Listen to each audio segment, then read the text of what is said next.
vou fazer hoje aqui? Nós iremos ungir esse material, essa Bíblia, nós iremos consagrar ao Senhor com suas mãos levantadas. Inclusive aqui, um dos capítulos é que os homens levantem as mãos no templo com mãos santas. Quem lembra desse culto, né?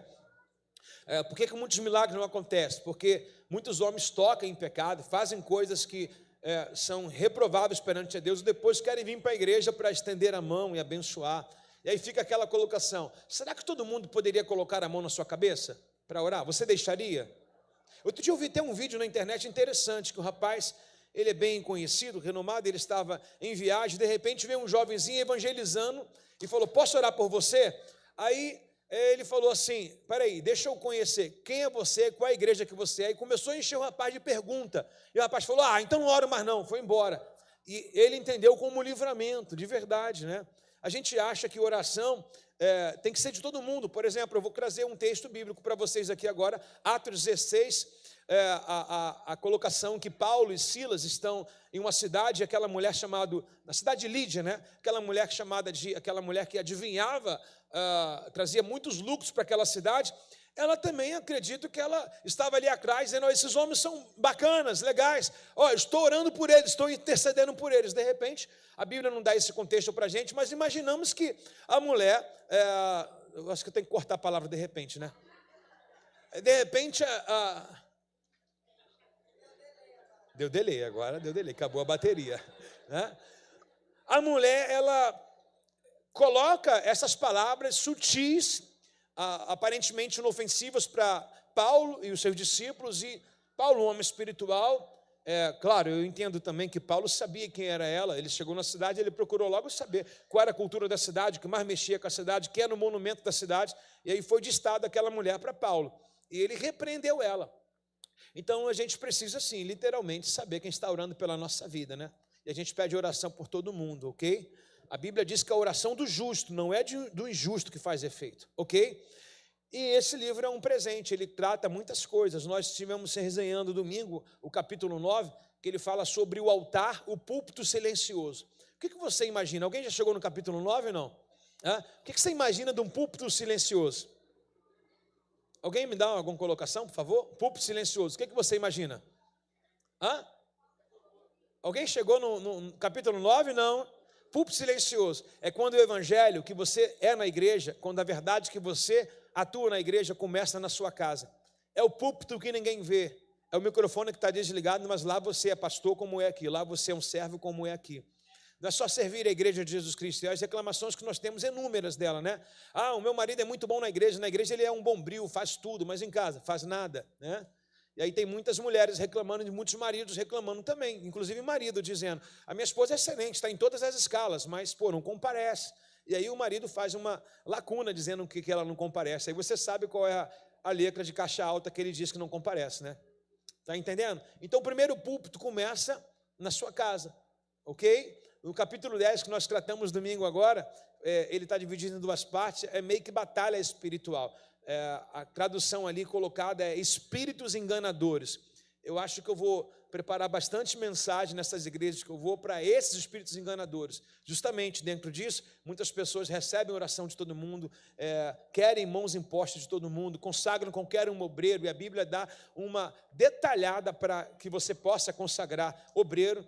O próprio livro trata essa questão dos presbíteros, dos diáconos, de boa reputação, marido de uma mulher só, governa bem a sua casa, que não tem do que falar de fora, que é chamado testemunho. Tratamos muito isso aqui no culto. E hoje eu queria fazer, quem está com o livro aí? Uau! Eu queria fazer umas considerações, nós iremos ler aqui. Obrigado. Uma criança, gente, aleluia. Ai, que bacana. Ô, gente, vocês viram o Luca? Eu botei no feed hoje. Quem já deu uma olhadinha lá no feed? O Luca, cara, o filho do Gabriel, da Gisele, lendo o livro todo. O menino trocou videogame, trocou televisores, tela pelo livro e está lá lendo. E engraçado que tem uma foto que está ele e o irmão dele, né? Benício. E o irmão dele, ela falou, não sabe ler, mas está com o livro na mão. E está lendo, não quer dar. É mole, cara. Vai receber um batismo ali de leitura, né? Eu vim para os que eram os meus não me leram, e a todos quantos quiseram ler, eu dei o poder de ler em meu nome. Feijão, capítulo 1, verso 1. Entendeu? Abra um livro, por favor, e depois a gente vai dar continuação aí, ok? Deixa eu colocar para os irmãos aqui. Eu acho que eu teria que estar com um pedestal aqui. Vocês me dão um minuto? Ou qual o pedestal que você usou, Keila? Aponta para mim. Qual é?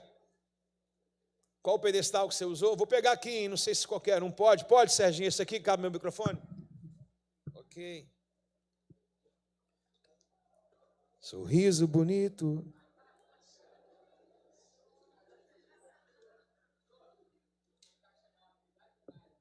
Qual? Do teclado? Ok.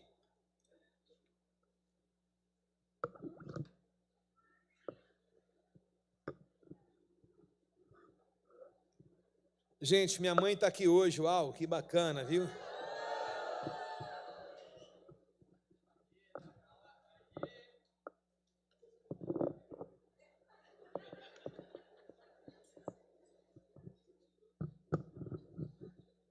Ai, que legal, bacana. Show. Vai me ajudar? Bota aí. Tu é flamenguista? De verdade? Sério? Sei. Distância de mim. Te amo, irmão. Vamos lá, pessoal. Então, como estava falando, preciso desse pedestal para que eu possa manusear o livro aqui. Na páginas iniciais, assim que você abre a segunda página, ele tem uma dedicatória. Posso ler com os irmãos? Agora, por favor, vocês conseguem ler junto comigo? Pode ou não pode? Quando eu faltar a leitura aqui, eu deixo aberta para vocês e vocês entram nela aí, ok? Vamos lá? Vai ser legal, vai ser bacana. Todo mundo com o livro na mão, levanta ele. Ai, que legal, gente. Eu não sei quantos exemplares foram vendidos, sabe, Sérgio? Vendeu mais agora, mas está em 700, eu acho, então, né? Gente, quase chegando a 800, pode dizer, ontem 600 e pouco, com mais agora. 700 alguma coisa, indo para 800. 2.000, etc. Oi? Ó, a pastora Damara falou que já chegou a 800. Gente, 800 livros, uau. Só em Rehobote, gente. Quem está sem livro? Está sem Jesus, não é possível. Estou brincando, colega. Vamos lá. É porque a gente entende também que é um livro por casal, entende? Né? Por exemplo, tem casal que cada um comprou o seu aí, não? Gente do céu, que é isso? É muito luxo. Vamos lá, gente. Dedicatória. Diz assim o texto. Vou precisar daquele silêncio, viu? Dedico esse livro a todos os amigos e pastores eclesiásticos. Que essa leitura possa lhe proporcionar grandes chaves na obra do Senhor, com um modelo genuíno e bíblico de um discipulado extraordinário. Que nossos ensinos expositivos e doutrinários possam aplainar os caminhos tortuosos de cada discípulo, ao ponto de formá-lo como obreiro aprovado para o discipulado. Que se levante Paulos, onde estão? Paulos desta geração para pregar a verdade contra o pecado sem temer os homens e que agrade a Deus. Gálatas capítulo 1, verso 10. Acaso estou eu tentando conquistar a aprovação das pessoas? Ou será que procuro a aprovação de Deus? Se o meu objetivo fosse agradar as pessoas, não seria eu um servo de Cristo. Que se levante o Timóteo para esse tempo, para que tenhamos um bastão para passar para a próxima geração. Hashtag legado, toda a igreja junta, prepara-te, é tempo. Dá glória a Deus aí, se puder, aquela salva de palmas. Uau! Glória a Deus! Bom, eu vou ler o prefácio da casa, né? Pastor Sérgio nos deu a honra de colocar um prefácio aqui, e eu quero ler o prefácio dele. Se você ver nas páginas posteriores, após essa leitura a gente ora e consagra, ok? Ok? Vamos lá, tem um prefácio aqui do apóstolo Adão, tem um prefácio aqui do pastor Isaac Júnior, e vamos honrar o nosso da casa e a pessoa que está presente aqui. Acharam aí? O terceiro prefácio, pastor Sérgio, ok? Ainda assim não tem páginas numeradas nesse exato momento. Vamos lá. Me sinto honrado em fazer um prefácio de um livro, principalmente quando se trata de um amigo e pastor. Conheço o pastor Alexandre há 25 anos. Há 10 caminhando junto e perdendo um cabelo. Durante esses anos tenho testemunhado de perto o comprometimento e a entrega e a devoção ao anúncio da palavra de Deus. que tem impactado uma geração e ganhado os filhos na fé, ou melhor, Timóteos. É por isso que É Tempo de Timóteo é um livro que nos leva a mergulhar com a profundidade do discipulado, vivido na prática. Vivido na prática, né? Era para ser. Olha, deixa eu colocar algo que a gente vai detectar aqui. Algumas palavras saíram devido às correções. Por exemplo, você vai ver no prefácio aqui, a palavra casa está escrito como casca. Tem um S ali, a gente vai cortar. Gastei uma madrugada inteira semana passada, assim que eu recebi, aí eu consegui ler bastante coisa, e fiquei madrugada dentro com a pessoa que fez a digitação dele para mim, da gráfica, e nós corrigimos demais, muitas coisas, colocações, algumas palavras, mas nada desaprova, não é nada que vai lhe dar o erro, é uma colocação talvez de um português que não, até aceitável, mas que não combinou muito, e algumas palavras que sobressaíram. Por exemplo, você vai achar um R no lugar que ele não tem, no final, e como essa questão da casa, você vai achar casca ali. Por exemplo, tem uma palavra que a gente vai dizer cadeias, saíram elas cadeiras, ok? Mas não desaprove, a leitura é muito gostosa, ok?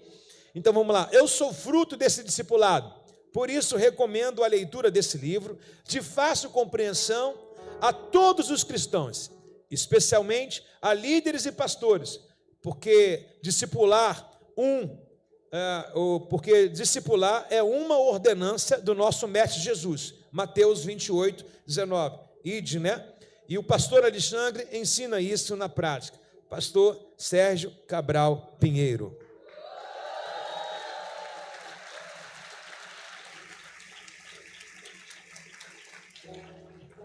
Gente, melhora aí, por favor, vai, ai.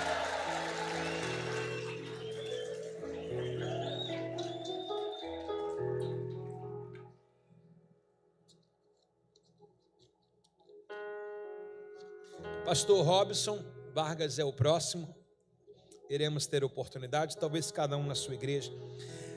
O nosso sumário trata aqui da nossa introdução, que nos dá os títulos de todos os capítulos, e são bem cômicos, porque tem o 4 aqui chamado Clube dos Tolos. Eu trago algumas experiências, não nomeio aqui, como às vezes eu faço com vocês, né? Mas trago algumas experiências, já que vai ser um livro neutro, de algumas coisas que eu já vivi, de alguns assuntos que eu já tratei. O Clube dos Tolos trata aqueles que seguem ainda o Hermineu, né, que é citado como Paulo, entreguei na mão de Satanás, e o Alexandre, e ainda existe pessoas ainda querendo ouvir essas vozes, como existem pessoas ainda que estão no jardim de Deus, mas ainda são atacadas a ouvirem a voz da serpente que ecoa no meio do jardim. Hoje eu estive conversando com uma pessoa e ela tem 59 porquês vezes 1000. Por que isso? Por que aquilo?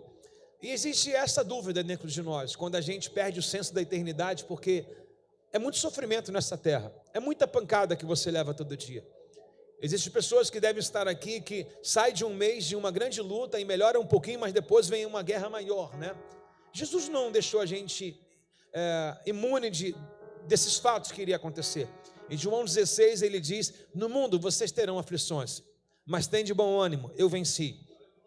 A grande colocação bíblica e o grande acerto de Deus foi nos mostrar e nos preparar para a eternidade, aonde tudo lá, João, a um meio choro, aonde o livro não tinha ninguém cabível e compatível para abrir o livro, de repente alguém soa com uma voz atrás dele e diz, não chores, eis aí o Cordeiro de Deus que tira o pecado do mundo. Essa colocação é muito boa, porque ela é um verbo presente. Então Jesus não fez nada no passado que não possa fazer agora, nem fará nada no futuro que não esteja fazendo agora. Jesus, ele continua o mesmo ontem, hoje e sempre. Hebreus 13:8, ele tira o pecado do mundo. E o Senhor nos consola sempre com a palavra de eternidade, apontando para a gente, não ajunteis tesouro na terra, onde a traça e o ferrugem consome, mas ajuntais tesouros no céu, aonde não entra o ladrão, aonde o mal não é disseminado. E muitas pessoas talvez perguntam, por que pessoas boas também vão para o inferno? A Bíblia está aí, irmãos. A Bíblia não quer saber se você é bom. Deus não fez ninguém para ser ruim. Isso é opcional. E há um contexto também que a gente deve tratar. Deus, ele colocou o livre-arbítrio dentro de cada um de nós. E aí você que escolhe o que você quer obedecer. Está comigo aí, não? E dentro desse sumário você vai tratar aí várias coisas dentro desse próprio contexto que eu estou te dizendo, ok? Por que pessoas boas como Alexandre, que uma vez era judeu, ajudou na obra também, foi reprovado por Paulo? Porque Demas amou mais as coisas do mundo do que a obra no qual o Paulo estava pregando? Por que Paulo acerta em Timóteo, mas o mesmo Paulo, o mesmo ensinamento não é cabível para outros? Depende do teu desejo. De repente na sua casa você vai fazer um angu baiano, vai pegar uma galera que gosta de angu baiano com um frango ensopado. Não vai me agradar esse alimento, mas eu posso comer, mas não vai me agradar, entendeu? Então é a mesma coisa, depende de cada um. O alimento é para todos. O mesmo ensino em que Deus deu para Caim também deu para Abel, mas a relação de Caim era uma relação conturbada com Deus, não tratava Deus com a devida benevolência no qual o seu próprio irmão Abel o reconhecia. Ok, pessoal? Então dentro desse sumário você tem aqui, tem alguém te olhando, e eu faço questão de pelo menos inaugurar esse capítulo aqui, será o capítulo que nós iremos ler nessa noite. Diga comigo, tem alguém te olhando? Mas olhe para alguém, né? Agora vai ter verdade que você vai dizer. 1, 2, 3, tem alguém te olhando. A gente vai ver no capítulo 2 um encontro real. Olha, pessoal, que legal e barato. Já vou dar umas dicas aqui, uns spoilerzinhos do livro. O capítulo 1, ele se completa no capítulo 2, ok? Então é uma leitura que vai te impulsionando. É o que o próprio jovem disse para a mãe: ô mãe, eu não quero parar de ler. Ele quer ir, né? Porque o assunto que está no capítulo está proposto também no próximo capítulo seguinte. Eu acho isso legal, porque dá um mar da graça. É igual uma série. Quem consegue parar de ver uma série boa, né? Quando tem uma série bem legal, embora que você fique ali, às vezes nós somos surpreendidos, fala, não, já sei o que vai acontecer, mas o bom é quando aquilo que a gente pensa nos frustra, né? Aí você fala, caramba, que ideia do autor, nem imaginava, pensei que era aquele o assassino, e era a pessoa mais inofensiva que eu imaginei da série, por aí vai. Então ele tem um encontro de Paulo e Timóteo no capítulo 2, né? Que é o resumo do capítulo 1. Ele tem o Ourives, que foi o Alexandre, aquele que barrou Paulo, aquele que não entrou no discurso com Paulo, aquele que não defendeu Paulo, né? Ele se opôs a Paulo. Tem um clube dos tolos, aqueles que ainda continuam se inscrevendo nesse clube dos tolos, dos insatisfeitos, daqueles que dizem assim, não concordo, né? E a amizade do mundo é inimizade com Deus também, ok? Tem também aqui Paulo como líder, a postura de Paulo, a boa consciência, o que todo mundo deve ter, e o que Paulo coloca para Timóteo. Timóteo tem muitos questionamentos, né? As pessoas estão reprovando, e o Paulo diz, Timóteo, faz o que eu mandei, prega a palavra em tempo e fora de tempo, deixa os insatisfeitos para lá, tem uma boa consciência em Cristo na palavra, é o que basta. Ou seja, tuas mãos têm sangue, Timóteo? Não, então isso é o que basta, entendeu? Está fazendo o que é certo? Estou, mas estão me rejeitando, não importa. Eles irão rejeitar se você fizer o que é certo e o que é errado, entendeu? As pessoas vão dizer mal de vocês em qualquer esfera. Se vocês forem uma pessoa boa, eles vão falar mal. Se for ruim, vão falar mal. Então, Timóteo, eles podem, você não. Oração de mão limpa, são essas que eu falei aqui, ok? Oração de mão limpa, são obreiros aprovados, são pessoas aptas a fazer a obra de Deus, né? Por exemplo, nós viemos aí de um mês aí, decadência, aí onde muitos líderes, irmãos, vergonhoso para a gente, mão suja, muitos líderes faltaram com seus dízimos, muitos líderes, não é que você pagou a sua mensalidade na igreja, mas foram infiéis com Deus, foram desleais a Deus e querem fazer a obra, querem liderar como? A liderança é exemplo, irmãos, palavra convence todo mundo, mas o exemplo arrasta. Então nós precisamos ser líderes de mãos limpas, né? Que não tenha nada de se envergonhar, como Paulo disse em 2 Timóteo, capítulo 12, verso 15, procura te apresentar-te a Deus como obreiro aprovado, que maneje bem a palavra da verdade, que não tenha do que se envergonhar. Uau, tem alguém comigo aí não? Instruções acerca das mulheres, quem lembra desse culto, que as mulheres, elas eram uma porta de pecado entrando na igreja, pela reputação, né? Talvez o marido estava trabalhando, homens ricos, e ela de porta em casa, e aí elas eram visitadas, né? A gente tem até uma religião que foi citada nas perguntas, em que é muito aplausível dentro disso aqui, levam cativas as mulheres com seus entendimentos. Então esses homens que minavam ali discernimento naquela igreja, que minavam heresias, eles iam visitar essas mulheres, sejam elas viúvas, sejam elas solteiras, sejam elas casadas, e aí eles pregavam heresias para elas, e como elas tinham postura e credibilidade dentro da igreja, por causa dos seus maridos ou por causa da sua riqueza, ainda tinha essa cultura, ela trazia todo tipo de heresia para dentro da igreja. E aí o texto trata aqui instrução acerca das mulheres.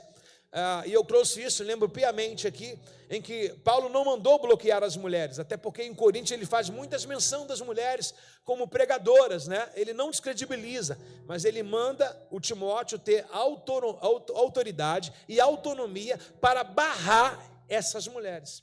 E aí eu não abri aqui somente para as mulheres, eu disse, seja mulher ou seja homem, o líder de postura tem que barrar, ok? E foi esse culto que nós fizemos. Olha aí, o altar silencioso. É quando o pastoreio começa em casa, é quando o discipulado começa em casa, é quando a mulher de Deus já começa em casa, não deixa de vir na igreja para santificar, já é santa em casa. É o testemunho em casa, onde o microfone está desligado, onde o holofote não funciona, e lá começa a sua igreja. Está comigo aí, não? Olha, esse capítulo 10 é muito impactante, viu? É um beijo que vocês cheguem lá. Doutrinas de demônios. Sabe, porém, que nos últimos dias haverá tempo difícil para o serviço do cristão, né? Doutrinas de demônios, implantarão muitas doutrinas de demônio. Aí você vê, né? Como nós somos atacados por isso hoje, doutrinas e doutrinas hoje ao redor da igreja, como vai diagnosticar essas doutrinas aqui dentro da igreja, ou dentro da célula, ou dentro de qualquer outro ambiente onde você vive. Doutrinas de demônios, leia, você vai ver que demônios atuam detrás de um rostinho maquiado, de um cílio feito, de um terno bem bonito, né? De uma vestimenta, de uma boa fala, né? Ele quer, na verdade, uma mente vazia, um coração satisfeito. Doutrina de demônio. Nós não precisamos de nada, irmão, já está tudo escrito. Como eu falei para vocês, esse livro de maneira nenhuma deverá substituir a Bíblia. Eu tenho um livro que é de minha apreciação, chamado Conhecendo a Doutrina da Bíblia. Não está longe dele. Mayan Pirlan, um livro acadêmico da editora Vida, um livro de seminário, um livro onde pessoas que entram no seminário para fazer o básico, até o bacharel, até o doutorado, sempre vão usar esse livro. É um livro totalmente doutrinário, onde você aprende o que é anjo, onde você aprende o que é Deus, o que é Espírito Santo, o que é Jesus, o que é pecado, quem é Lúcifer, maravilhoso. E assim, tentamos fazer dentro desse livro algo bem parecido ali, que também está bem legal, ok?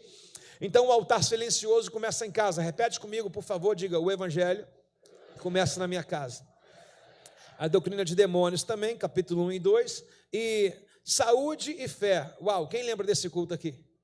Quando Paulo manda Timóteo tomar um pouco de vinho por causa da sua debilitação, talvez alguns dizem que ele tinha uma úlcera estomacal, alguma coisa. Lembrando que o vinho descrito lá não é o nosso de hoje aqui, embora que a própria uva, a própria vide ofereça um tipo de fermentação que, ao ser guardada, também tinha essa cultura, né? Você vê em João capítulo 2, quando fala o melhor vinho, né? Quer dizer que ele estava armazenado, estava estocado, estava lá sendo preparado. Parece que quanto mais tempo ele fica, mais sabor adere essa uva, né? Ou esse batimento, esse pisar, o suco dele. E ele tem a fermentação natural também. Por isso que a Bíblia diz, não vos embriagueis com vinho. Mesmo sendo um vinho diferente das marcas atuais, comerciais que nós temos hoje, ainda assim traz por si a sua embriaguez. E aí esse capítulo também traz muitas coisas discernentes a isso, que é uma dificuldade.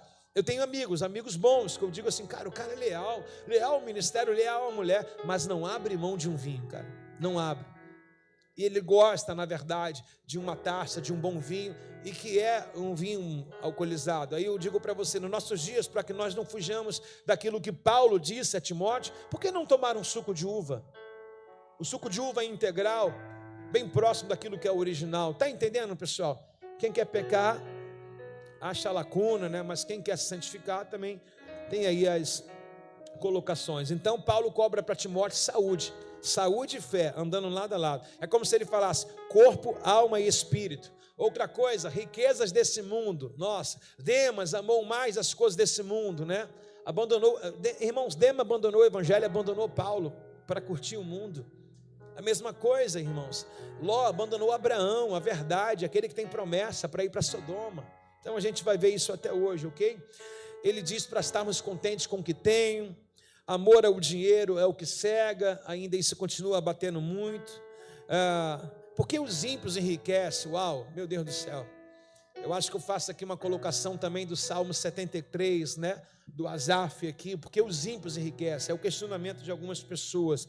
Guarda a tua fé, guarda o que tu tem, para que ninguém roube a tua coroa. É tempo de Timóteo, conselho de Paulo para Timóteo, o apóstolo abandonado. Meu Deus, alguém que cuidou tanto, visitou tanto, ensinou tanto. Agora, quando ele mais precisa, ele diz: me traga João Marcos, que é útil ministério, me traga a minha capa. Quando ele pede a capa, ele está entendendo que a próxima estação é inverno. Ele diz: vou passar frio nessa cadeia aqui, gelada, não tem um aquecedor, não tem nada. Traga a minha capa e ainda assim, me traga os livros. Alguém que preso quer ainda escrever para outros, alimentar outros. Uau, eu amo Paulo. Quem está comigo aí? Conclusões e agradecimentos. Por favor, virem a página. Deu para entender aí o sumário um pouquinho? Saiu até algumas coisas bacanas aqui, né? Sim ou não? Vamos lá, introdução. Uau, gente, por mim eu ficava nessa introdução, mas eu preciso abrir o primeiro capítulo para vocês, que a introdução é impactante. Pastor Sérgio fez uma agenda de um pastor que ele pediu 2 sessões no sábado, uma de manhã e para almoçar, um coffee breakzinho, e depois volta à tarde. Talvez eu faça a introdução e depois eu vou para o primeiro capítulo. Então vocês são meus experimentos hoje. Vamos lá, a nossa introdução é: você já sentiu saudade de um lugar aonde ainda não esteve? Você já sentiu assim aquela coisa? Cara, eu já estive aqui, eu acho que eu já te conheço, tem até uma palavra aplicada para isso, me fugiu agora. Déjà vu, ok, é isso mesmo, né? Você já sentiu algum lugar que você passou e fala: cara, sabe, você já sentiu um pouquinho da eternidade assim também? Não das coisas materiais, mas da eternidade. Olha, gente, não vamos dar base nenhuma para o espiritismo aqui, né? Será que eu já tive em outra vida? Não, a Bíblia é clara, bem objetiva e é verdadeira. Morreu, segue-se o juízo. Não existe reencarnação, existe ressurreição. Tá legal? Então, esse déjà vu não deixe embalado a ninguém a entrar na linha do espiritismo, ok? Beleza, irmãos? Você já sentiu saudade da eternidade de um lugar onde ainda não esteve? Um desejo por algo que ainda não aconteceu? Um anseio pela eternidade ou uma insatisfação com o mundo? A palavra de Deus nos fala de um lugar melhor e mais puro, uma promessa de eternidade posta em nossos corações pelo próprio Deus. Confirmemos lendo o Eclesiastes capítulo 3, verso 11.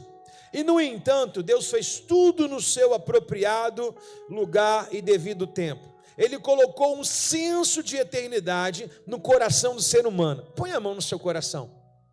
O que faz você permanecer na presença de Deus, ainda com alguma circunstância, não lhe aprovando isso e tirando isso de você? É esse senso de eternidade. Esse senso de eternidade de saber que tem o céu, tem o inferno. Esse senso de eternidade de saber que Deus colocou dentro de cada um de nós. Então, esse déjà vu da eternidade, ou seja, eu quero ir para o céu, não é uma covardia, uma desistência da terra.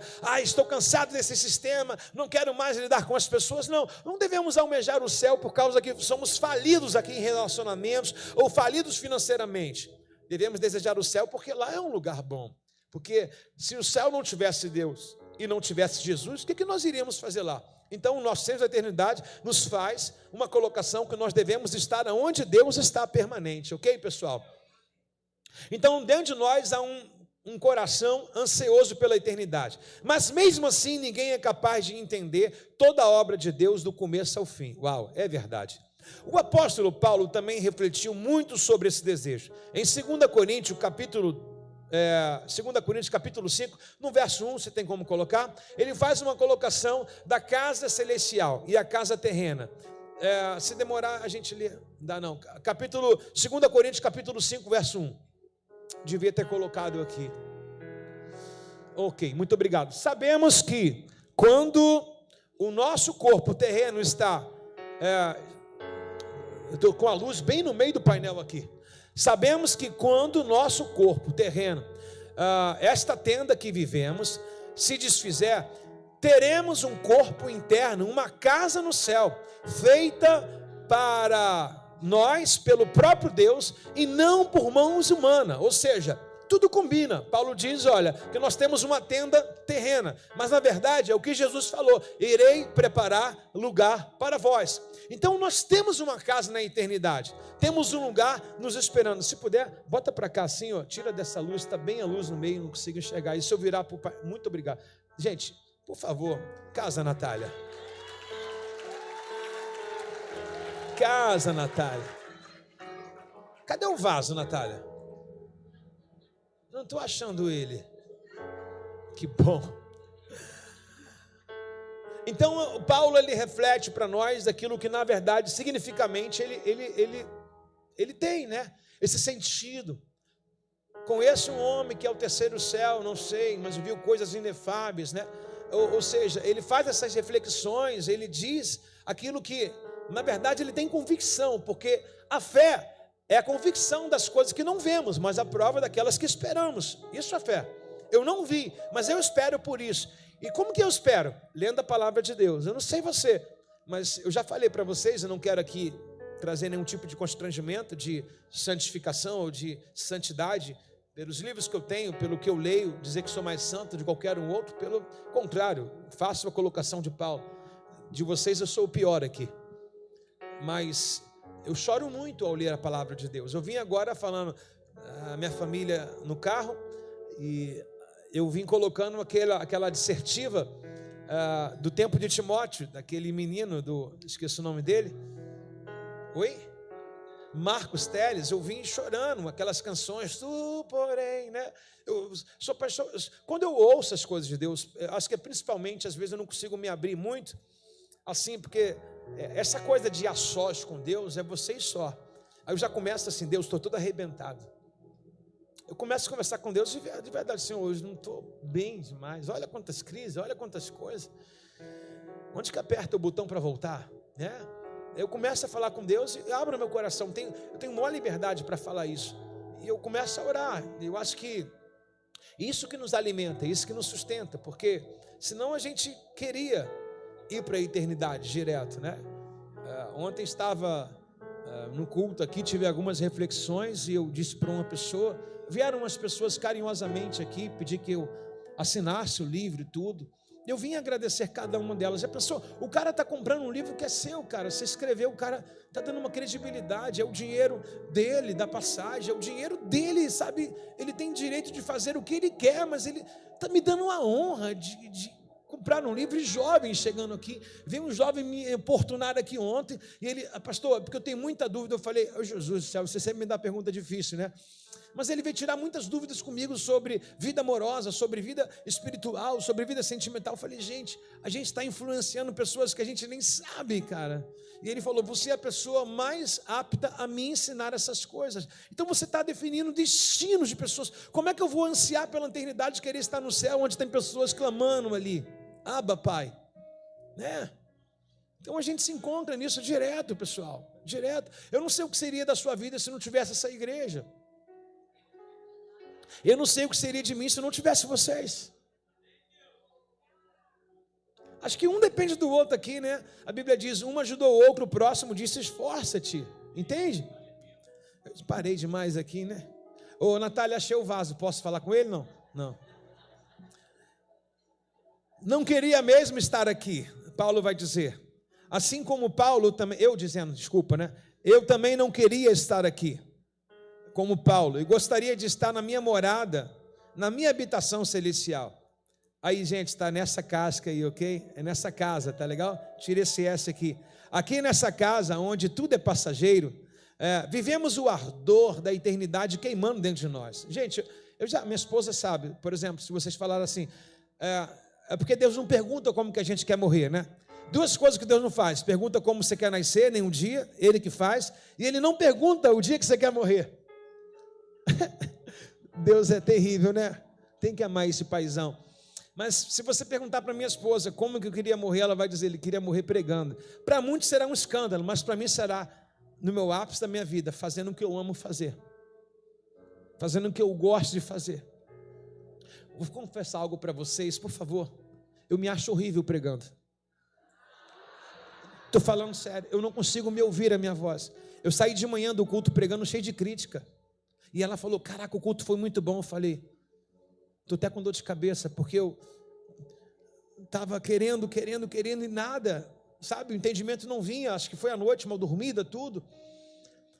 Às vezes eu falo assim, caraca, quantas pessoas boas, cara, quanta gente excelente aí, sabe, e eu sou filho da dona Helena, muito tempo analfabeto. Minha mãe está se esforçando para ler agora, está indo para o norte daqui uma semana, dizendo, meu filho, quando eu chegar lá, vamos me matricular. Qual é a série, mãe? Qual? Pode dizer, mãe, a gente tem orgulho disso, mãe. A gente tem orgulho disso. Para mim isso é um orgulho a senhora estar aqui. Oi? Minha mãe vai fazer a 4ª série.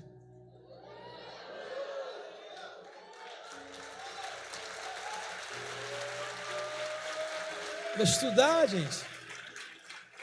Mãe, isso, se a senhora tivesse sendo alfabetizada, para mim já seria.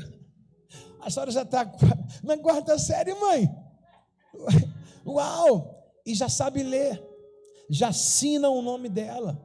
Por muito tempo minha mãe tinha dificuldade de chegar num banco, assina o seu nome. Ela, não sei. Não sei se vocês viram aquele filme Mussum. Viu um filme Mussum? Cara, quando a mãe pede para assinar lá, eu me vi naquela cena ali. Minha mãe catava a letrinha. Minha mãe hoje sabe ler e escrever. Ela manda mensagem para mim. Mãe, é a Aya que manda? Inteligência artificial, a senhora? É ela que manda. Eu vou ler as mensagens que ela manda para mim aqui, ó.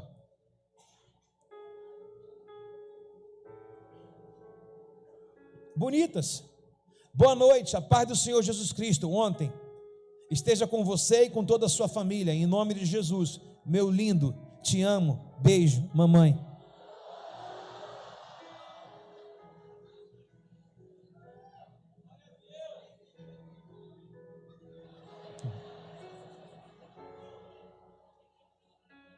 Meu lindo, te amo todo dia. Beijo, te amo. Meu lindo, tudo bem? Te amo, beijo. E eu não respondo. Bom dia, seu lindo. A paz do Senhor Jesus Cristo esteja com você e sua família, em nome de Jesus. Um abraço para você e todos aí. Beijo, te amo.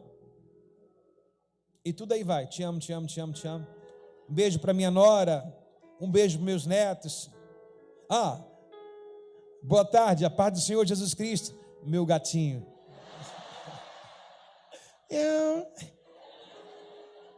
Como você está? Beijo, coraçãozinho, gente. É demais. Obrigado, Jesus, por ter um filho abençoado. Te amo, meu filho. Beijo, te amo. Deus te abençoe hoje e sempre. Em nome de Jesus. Um grande abraço. Mas sabe por que ela não estudou? Porque ou ela ia para a escola ou a gente comia. Aí hoje eu estou aqui pastoreando uma igreja que eu não me sinto ainda capaz disso. Escrevendo um livro. Não me sinto nem digno de ser casado, nem de ter 2 filhos, nada. Sou cheio de falha, irmãos. Cheio de falha. Porque minha esposa fica mentindo para vocês, mas eu sou cheio de falha. Nossa, ver ela aqui, ver o que Deus é capaz de fazer, o que a gente está fazendo, nossa. Mas uma coisa eu sei, eu e minha esposa amamos as nossas mães. Tem briga para ver quem abençoa mais. A gente está desfazendo de um quarto, que é o nosso closet, meu e dela, para botar uma cama para nossas mães, para passar um tempo com a gente, para passar na nossa casa, ter a hospedagem dela, né?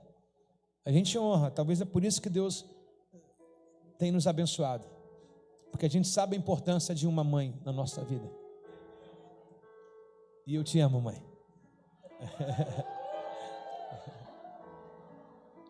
Eu me perdi.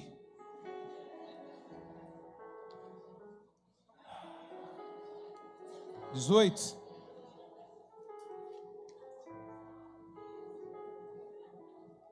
Filipenses capítulo 1, verso 23. Estou decidido entre 2 desejos. Quero muito partir e estar com Cristo, que seria para mim muitíssimo melhor. Contudo, por causa de vocês, meu Deus, melhor e importante que eu estivesse, o que me seria muito melhor. Contudo, por causa de vocês, é mais importante que eu continue a viver. Ciente disso, eu sou certo de que continuarei vivo para ajudar todos vocês a crescer na fé, experimentar a alegria que ela traz. E quando eu voltar, terão ainda mais motivo para se orgulhar de Jesus Cristo, pelo que Ele tem feito através do meu intermédio e ministério. Paulo, ele expressa para a igreja de Filipenses. Você sabe que essa igreja é uma igreja que Paulo era apaixonado, uma igreja que talvez, não sei se você sabe do fundo histórico, mas era uma igreja, uma das mais pobres delas todas, mas a que mais investia ministerialmente. Talvez você fala, como que a minha célula pequena pode produzir muito? Entenda, para Deus nunca foi a quantidade, sempre foi o coração das pessoas. E uma igreja tão pequena como a de Filipe investiu. Paulo estava preso, foi o único que mandaram oferta para ele, foi a igreja de Filipe. Outras igrejas ricas, não sei se você lembra da carta em Apocalipse, que ele diz: aconselho que de mim compra ouro provado. Aquela cidade era muito rica, mas os irmãos de Filipe não tinham nada, mas davam tudo. Davam tudo. Aí Paulo, pensando neles, e aqui eu quero fazer aspas, pastor Feijão, tem muita gente que não faz nada.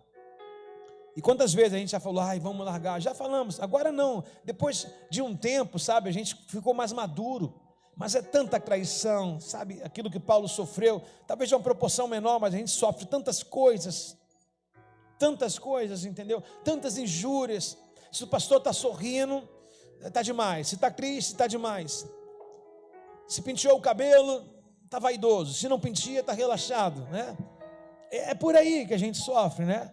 É tantos dedos apontados, tantas coisas, mas quando a gente lembra que ainda tem os de Filipe aqui, quando ainda a gente lembra que os de Filipenses estão aqui conosco, a gente sabe, dá um chuta nesse balde aí de quem está falando mal, a gente chuta as más conversações, as más companhias, aqueles que decidiram virar a cara e a gente fica apaixonado por eles, a gente diz, por causa de Filipe, eu vou continuar, por causa de Filipe, eu não vou retroceder. Muito para mim me alegra ver o conhecimento e ver o crescimento de vocês. Cadê a igreja de Filipenses aí presente nessa noite?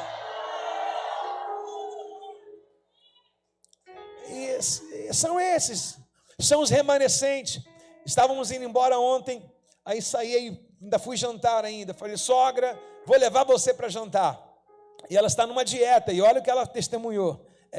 Ela foi no médico hoje com a minha esposa, e ela estava com um diagnóstico, ela chegou lá, acho que não deu nada no coração, o exame não era o que pensava, ok? Aí ela chegou e falou para a médica, eu fui curado ontem, a oração da igreja, eu recebi a palavra, quando o pastor mandou levantar, eu fiquei de pé, Jesus me curou.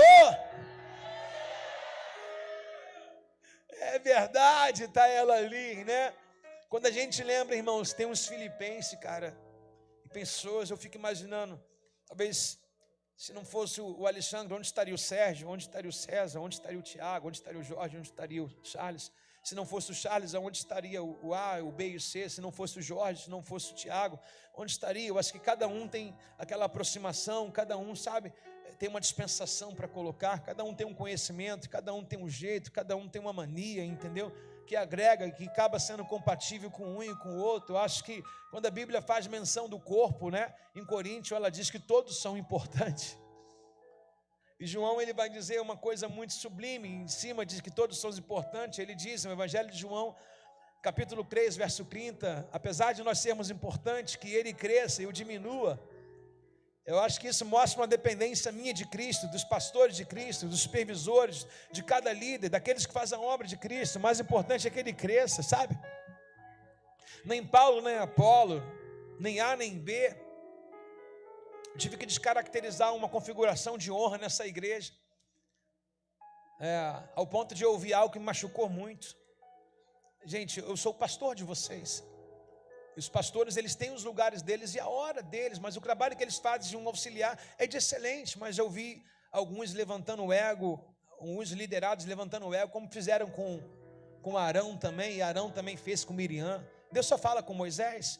Eu desconfigurei nessa igreja o que sempre foi muito alegre para mim, sempre ia para casa muito sorridente, com 200 presentes na mala do carro. É aniversário do pastor. Até que eu ouvi assim, todos os pastores para mim são iguais, o que é para um é para todo. Ok.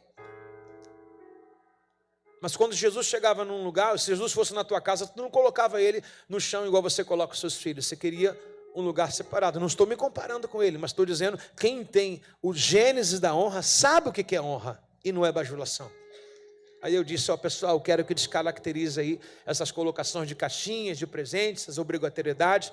Cessa todo esse negócio, fica cada um fazer o que quer, nada disso.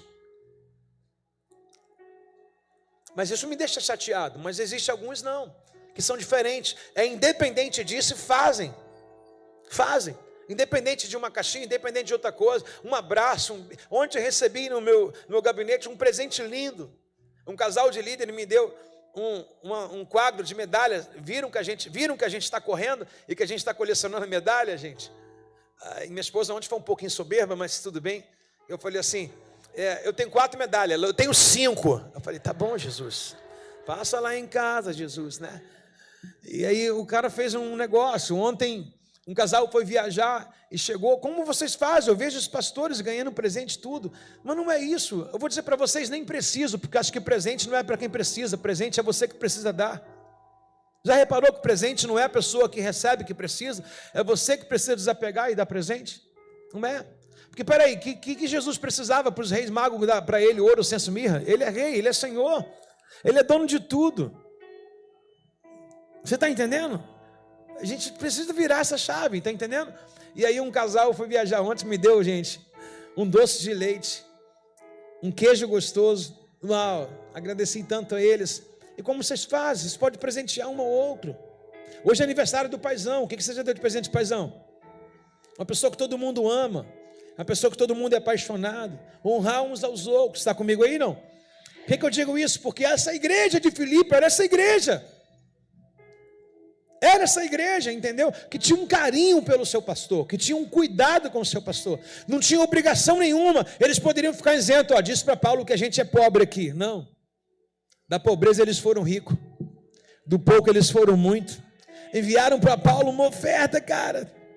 Aí Paulo diz assim, por causa de vocês eu vou continuar a pregar. Não sei se você entendeu o que eu quero falar aqui. Paulo disse, por causa de vocês, não foi o que vocês mandaram, mas foi o constrangimento que vocês deixaram no meu coração. Vocês colocaram uma lição para mim do involuntariado, uma noção do servir.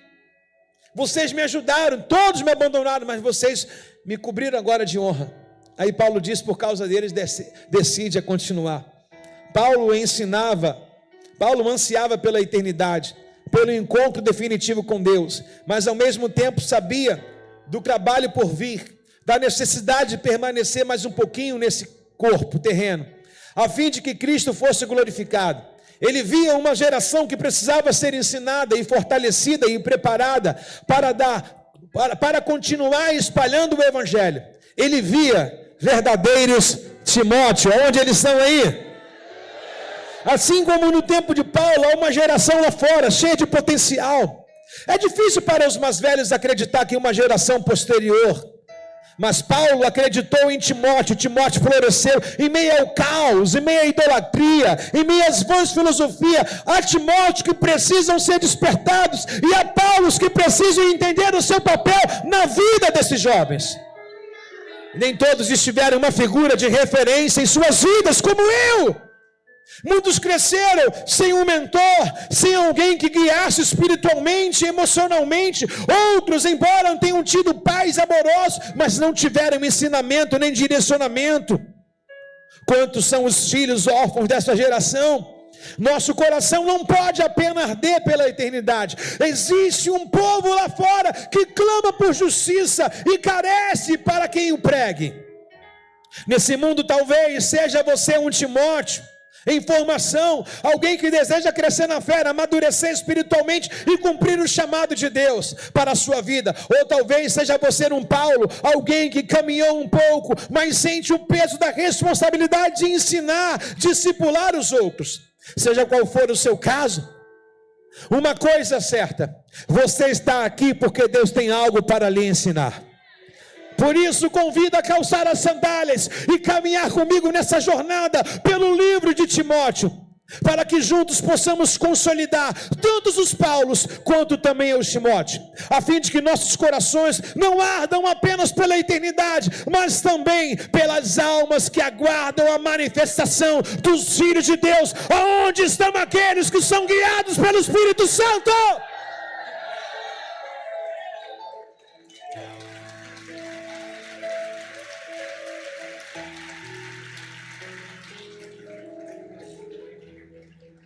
Uau! Introdução, gente. Quem quer ir para o céu? Mas quem quer deixar a eternidade, caminhar com Jesus, caminhar em fé, mas sabendo que é muito bom ir para lá, mas sabendo que ainda tem um tio para ganhar, tem uma avó para ganhar, tem um amigo para discipular, tem muita coisa para fazer. Levanta sua mão para cima e fala: Jesus, guarda meu lugarzinho aí, por favor. Já estou chegando, mas enquanto não chego, vou levar 1000 almas. Não é gostoso? É ou não é? Está entendendo, pessoal? É como se a esposa estivesse no mercado, aí ela: pô, você atrasou o horário do almoço. É, mas olha o que eu trouxe para comer. Há um atraso justificáveis, né? É aquele que cala a sua boca. Aí você vai dizer: pô, queria estar na eternidade, mas cara, eu vou levar 10.000 almas para Jesus. Ah, você está comigo aí, não? Podemos ler o capítulo 1 e a gente encerra? Podemos? Ô gente, está comigo aí, não está? Levanta para o alto quem está com o livro aí, por favor. Uau, bacana, gente. Ô gente, eu não sei se eu falei e todos ouviram ontem, mas esse livro vai ser feito o nosso discipulado em célula com ele, tá? Mês de julho, não estou aqui com vocês, nós fizemos bastante agendas por aí, vai demandar, e as agendas também são dias de culto que nós temos aqui, então não estou faltando, tá? Eu estou apenas cumprindo, e na verdade os pastores estarão com vocês aí, ok? Mas, esse mês de julho nós iremos começar na primeira quinta-feira de julho já, não vai ter o discipulado, que era para ter com vocês aqui, nós iremos fazer isso em célula, então vocês vão consumir esse livro, um capítulo por célula, tá legal? E atrás dele tem uns comentários, e aí ensine seus discípulos a ler e comentar, e depois trazer os comentários na célula, e vocês têm um tempo de Timóteo de crescimento, ok? Gente, eu não sei, mas para mim esse ano vai ser marcado. Eu não sei o que Deus reserva. A Bíblia diz que a glória da segunda casa é maior do que a primeira. Mais de 10 anos para mim, eu estou vivendo o melhor ano no Evangelho até hoje. Melhor ano. Eu não sei se você sabe, mas eu falei com o Jefferson ali, a caravana de Israel que a gente vai agora, não está suspensa não, gente. Não está suspensa não. Eu pedi ao pastor Jorge para mudar a ata da igreja, porque se eu morrer por lá... Falei, Jorge, tira o meu nome da Bárbara aí, porque se for nós dois lá, o homem bomba explodir a gente lá. Mas a caravana é bem segura e não tem problema nenhum. Vai descer o avião no aeroporto do Egito, tá legal? E a gente vai fazer o Egito, já que fazemos o Egito, depois Jerusalém, terrestre, por terra, e o Egito não quer guerra com ninguém, irmãos. O Egito está tranquilão na dele lá, nem fede nem cheira. E é parceiro, né, de fronteira de Israel. Então, a gente vai descer pelo Egito, fazer Israel, e depois volta para o Egito de novo, pega o avião e desce em Roma. Bacana, né? Tu queria ir? Quem queria ir mesmo com guerra? Cara, você vai para Camará daqui a pouco, pô. Você está de brincadeira? Não tem como, não tem cabimento, cara. Gente, não consigo entender. A conta não fecha, Camila. Me dá essa honra aí, vamos lá, capítulo 1, por favor, não vou demorar. Na verdade, já demorei, já era para ter terminado. Vocês querem ler o capítulo 1 ou tá bom a introdução? Gente, a gente precisa ter um tempo, tirar uma foto, se for o caso, autografar. Tá bom por aqui? Levanta a mão quem já tá bom. Não é vergonhoso. Quem quer o capítulo 1? Quem não quer, abaixa a mão. Tem alguém te olhando. Gente, isso aqui é forte demais. Uau. Tem alguém te olhando. Mais uma vez, tem alguém te olhando. Em toda a sua trajetória cristã, Paulo fez alguns filhos na fé, entre eles, Timóteo.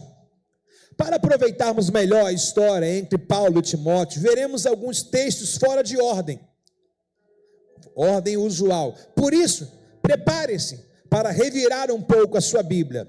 Bem, vamos iniciar um ponto conhecido. Certamente você já leu a palavra escrita teologia. Ela vem de uma junção de duas palavras no original no grego, separadas por theo, que significa Deus, e logia, que significa ciência. Então, formando a palavra teologia, é uma ciência de Deus, uma ciência que estuda os atributos de Deus. Depois dessa pequena aula de grego, você está pronto para colocar o seu conhecimento em prática? Timóteo também tem uma combinação de duas palavras gregas, time, que significa honrar, e por aqui você já sabe, né? Theos, que significa Deus. Então podemos concluir que Timóteo significa honrar a Deus. Profético? Quem acha? Então quando você chama alguém de Timóteo, você está dizendo, honre a Deus. E quando eu lhe chamo de Timóteo, eu estou dizendo, por favor, cadê o povo que honra a Deus? Ótimo. Estou rápido ou não? Timóteo era um homem que honrava a Deus, mesmo antes de conhecer a Paulo. Formalmente, a fama dele, na verdade, foi o que fez os olhos de Paulo brilharem. Contudo, antes de Paulo conhecer, Timóteo já havia tido contato com o apóstolo Paulo, e esse é o primeiro encontro, relatado no livro de Atos, é o nosso ponto de partida. Atos 14, verso 8 ao 10. Enquanto estava em Listra, Paulo e Barnabé encontraram um homem com os pés aleijados. Sofria desse problema desde o seu nascimento. Portanto, nunca tinha andado. Estava sentado e ouvia Paulo pregar. Paulo olhou diretamente para ele e, vendo que tinha fé para ser curado, Paulo disse em alta voz, levanta-te. E o homem levantou e deu um salto e começou a andar. Nesses 3 primeiros versículos, quero destacar o ponto importante do olhar. Essa passagem em Atos nos leva a Listra, a cidade, localizada onde hoje é Hatunsaray, na Turquia. Foi ali que Paulo e Barnabé encontraram um homem paralítico desde o nascimento, que estava com os olhos fixos em Paulo, mas não era um olhar qualquer, era um olhar cravado no poder de Deus, que emanava através de Paulo, por não mera curiosidade, mas por necessidade, e Paulo o viu, o aleijado também, Paulo o viu como um homem, mas também viu como poucos também enxergam, Paulo viu a fé desse homem, que transbordava através daquele olhar, um olhar insistente, que não desviava por nada.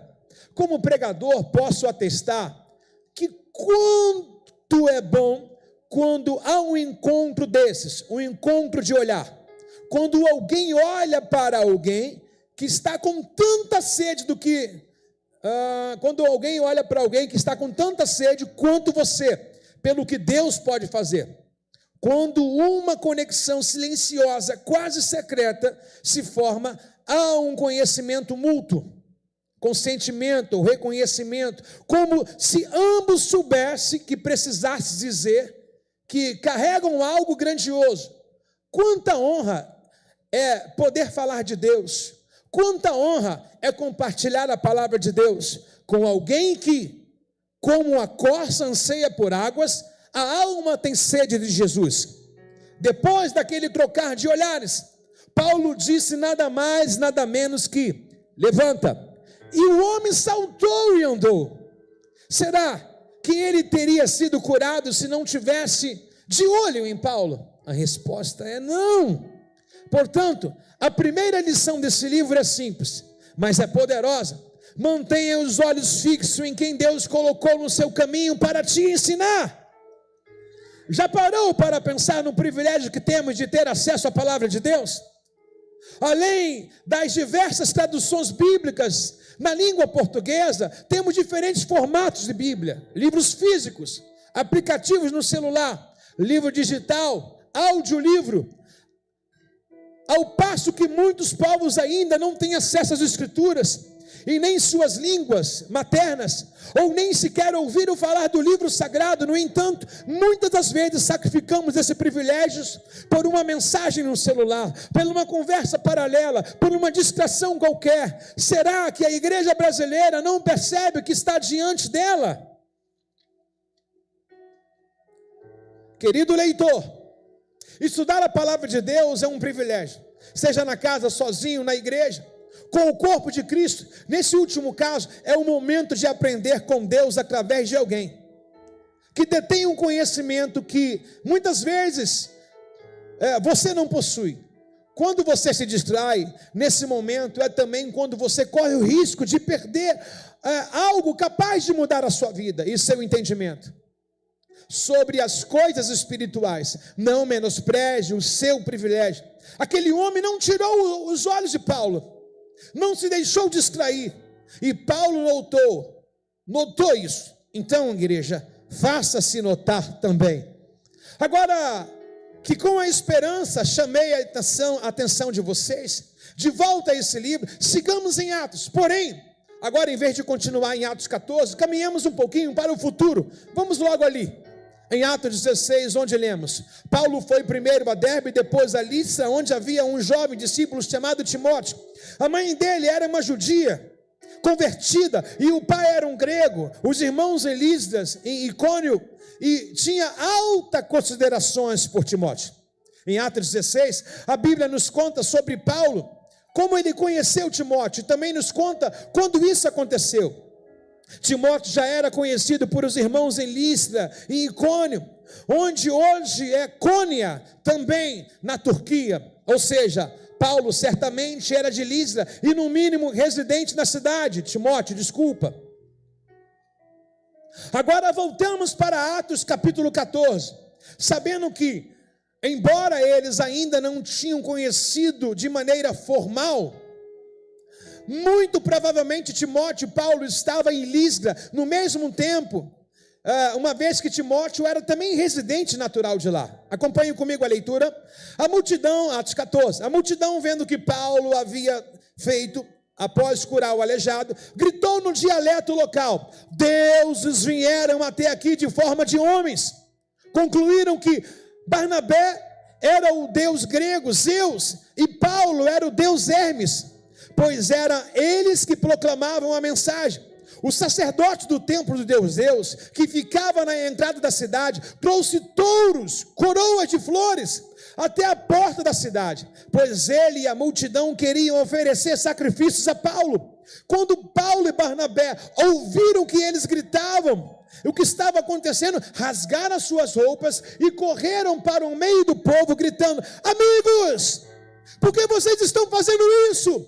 Somos homens igual a vocês. Viemos para anunciar as boas novas, para que vocês abandonem as coisas sem valor e volte para o Deus vivo que fez os céus e a terra, mar e tudo que nele há. No passado vocês permitiram que as nações seguissem os seus próprios caminhos, mas nunca o deixou sem suas evidências, em suas existências, sua bondade. Ele concede chuva e boas colheitas, e também alimento e um coração alegre. Apesar dessas palavras, Paulo e Barnabé tiveram dificuldade para impedir o que o povo queria fazer: oferecer sacrifícios. Então alguns judeus chegaram de Antioquia e Icônio e instigaram a multidão a apedrejarem Paulo e arrastaram para fora da cidade, pensando que ele ainda estivesse morto. Esse exato momento, olhem para mim, é o momento onde Timóteo conhece Paulo. Sem contato, sem palavra, sem dialeto um para o outro, sem diálogo, desculpa. Timóteo está observando isso tudo. Paulo acaba de curar um homem que é aleijado de nascença. Paulo e Barnabé. Os homens daquela cidade vêm com coroa com Deus, na sua metodologia, o seu deus Zeus e Hermes. O templo da deusa Artemis também, bem pertinente ali. E eles começam a ovacionar Paulo e dizendo: olha, os deuses vieram nos visitar em forma de homens e quiseram sacrificar. Quando eles pegam um boi e sacrifício, é um sacrifício cultural. Então Timóteo, ele está dentro desse sacrifício, ele está dentro dessa cultura. Ele não conhece a Deus, mas ele é um grego também. E ele está vendo isso tudo. Nesse exato momento, Paulo rejeita essa adoração. Paulo rejeita toda a parte ovacional ao nome dele. Ele dispensa qualquer tipo de idolatria. Ele rasga suas vestes. Ele grita dizendo que ele não é nenhum Deus e é como qualquer um outro homem. É o momento, na verdade, de frustrar os planos de Timóteo. Porque quem não quer um ídolo? Quem não quer alguém que tenha poderes? Quem não quer uma cela fluente? Quem não quer um líder que emana poderes, sabedoria, inteligência? Quem não quer um pastor que ao tocar as pessoas são curadas? Quem não quer ver milagres, maravilhas e sinais? Nesse exato momento, Paulo sai dali quase morto, sem abrir a boca, sem difamar, sem fazer nada menos, apenas recebendo os açoites no qual aquela cidade tinha para conhecer. Quem está olhando tudo isso? Quem está olhando tudo isso? Confuso, né? Então vamos lá. O texto bíblico acima revela muito sobre a cultura do lugar onde Timóteo foi criado. A cidade de Listra ficava na antiga região da Licônia, que naquela época fazia parte da província romana da Galácia. Mercúrio e Júpiter são deuses da mitologia romana. Talvez você conheça como o nome respectivo aqui, como Hermes e Zeu, da mitologia grega. Segundo o texto bíblico, Paulo chamava de Mercúrio e Hermes. Paulo foi chamado de Mercúrio e Hermes, porque eles eram portador da palavra. Tanto Mercúrio quanto Hermes, na mitologia romana e grega, eram deuses mensageiros. Por isso o povo achou que Paulo, que carregava a palavra, era mensageiro e era Mercúrio. O povo, ao ver Paulo curar o paralítico, achou que ele e Barnabé eram deuses, atribuíram a Paulo o poder de cura, e não a Deus. O primeiro instinto daquele povo era idolatrar. Foi adorar dois homens e nada mais. Apenas homens, o que eles eram. Em frente à cidade havia um templo dedicado a Júpiter. Os sacerdotes desse templo queriam oferecer sacrifícios a Paulo e Barnabé. A Bíblia nos conta que, com muito custo, os dois conseguiram dissuadir a multidão daquela ideia. Paulo e Barnabé anularam. Agora gostaria que você soltasse a sua imaginação para explorar comigo o que Timóteo deveria ter pensado. Porque morando e sendo natural de Listra, ele certamente viu isso acontecer. Timóteo era um ótimo observador. Ele deveria pensar: aquele homem aleijado desde nascença, eu conhecia ele a vida inteira. Que poder esses visitantes têm para curar? De onde vem esse poder? Timóteo viu Paulo curar o aleijado. Ele viu também Paulo ser apedrejado e rejeitando as honras, adoração e também sacrifício, quando a multidão quis fazer deles um Deus. Não é muito difícil imaginarmos uma situação semelhante a essa acontecer nos dias atuais. Temos no mundo muitas pessoas famosas, exageradamente ricas, que arrastam multidões. Temos do outro lado pessoas que fariam de tudo pelo momentinho com esse primeiro grupo, e quando não dariam em troca de uma vida com alguém famoso. Quem não queria tomar o lugar de Paulo? Quem não queria estar no lugar de Barnabé? Na verdade, pagam até para serem promovidos, para terem agenda. Aquela era a realidade de Paulo e Barnabé. Diante de todas as oportunidades de serem considerados famosos deuses, rasgaram suas vestes e pregaram sobre o verdadeiro Deus. Depois disso, vemos mais sobre o extremismo daquele povo, a volatilidade dos seus sentimentos, instigados por judeus vindo de Antioquia e de Icônio, aquele mesmo povo que queria adorar e honrar e sacrificar o nome de Paulo, também apedrejou Paulo e arrastaram para fora da cidade, dando ele como morto. Timóteo viu isso acontecer e viu, apesar de tudo, Paulo não amaldiçoar a cidade ou traçar planos de vingança para que os moradores sofressem alguma coisa. Obviamente, hoje em dia, o Brasil, corremos um pouco de risco de sermos apedrejados por causa, só um pouco, do Evangelho de Cristo Jesus, ou de alguém confundir com um Deus. Contudo, ainda pregamos em meio aos descrentes, em meio às pessoas voláteis, muitas vezes agressivas. Temos muitos outros empecilhos. Vivemos em um mundo em que quer a todo custo subverter os valores Então, de algum ângulo, vivemos algo semelhante ao que Paulo viveu. Aqui está o motivo para você não desistir de alguém. Alguém está te olhando. Ou aqui está o motivo para você não desistir. Tem alguém te olhando. Paulo curou aquele paralítico. E a Bíblia não nos dá mais detalhes sobre a história desse homem. Mas imagina o impacto que teve a ação naquela vida. Tinha alguém olhando para Paulo, com sede do que Paulo pregava. Tem um Timóteo te olhando também, igreja. Se você não retroceder nem murmurar, esse Timóteo será um Paulo na próxima geração. Isso é, ele poderá assumir o papel de mentor. Como talvez você esteja agora.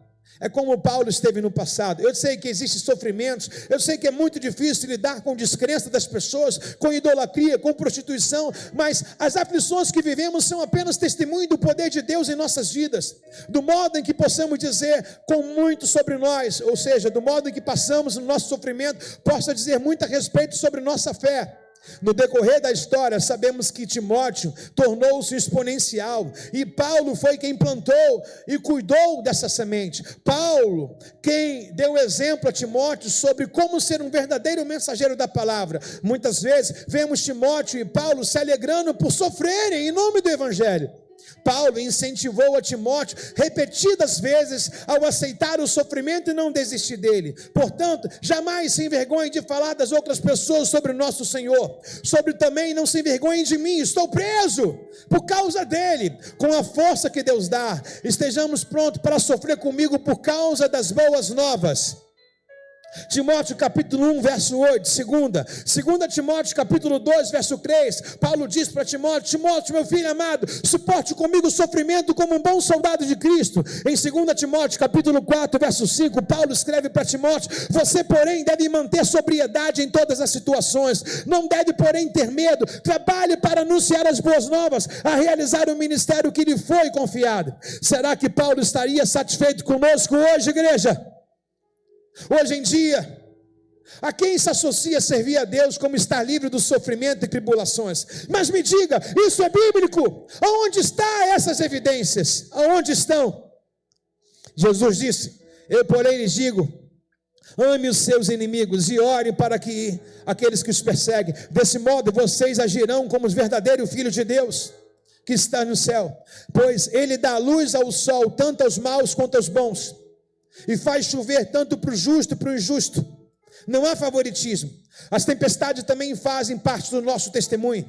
É por isso que delas Deus dá força e nos forja o nosso caráter e nos faz amadurecer. Alguns têm medo de serem julgados pelos de fora, assim como aconteceu com Jó. Os amigos atribuíram o sofrimento de Jó ao pecado. No entanto, o próprio Jesus falou: nesse mundo teríamos aflições, Mateus 16, João 16, verso 33. Portanto, ninguém está isento de passar por dificuldades, tribulações e lutas.